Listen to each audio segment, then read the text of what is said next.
নমস্কার বন্ধুরা, সকলে ভালো আছো নিশ্চয়ই।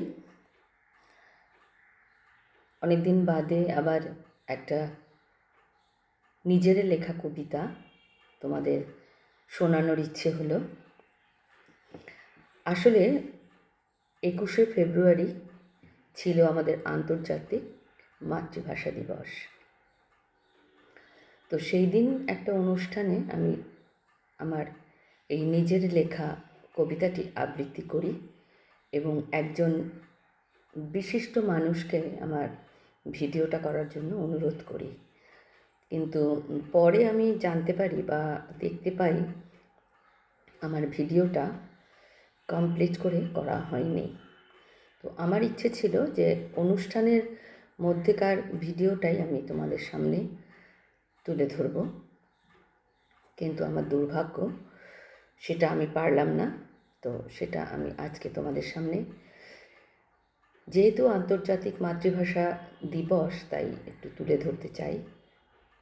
আমার নিজের লেখা শ্রোতা দর্শকদের কাছে পৌঁছাতে চাই। আমি আগেও মাতৃভাষা দিবস নিয়ে কবিতা লিখেছি এবং শ্রোতা দর্শকের কাছে পৌঁছাতে পেরেছি। তো আমি ক্ষমা প্রার্থী যে 21 তারিখে যে দিনটা চলে গেছে,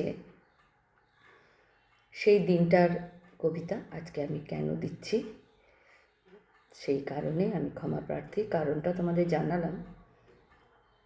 তো যাই হোক,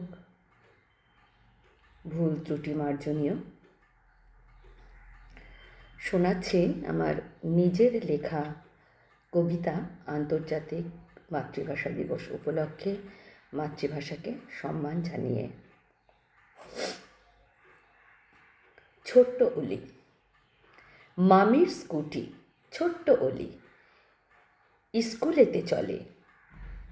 ঠাম্মি দাদুর মুখে হাসি, অলি বাই বাই বলে। দাদুর পানে ঠাম্মি তাকায়, ঠাম্মির পানে দাদু। চোখে চোখে কথা বলে, এ কেমন জাদু। অলির বাবা ছোট্টবেলায় বলতো, এলাম মা।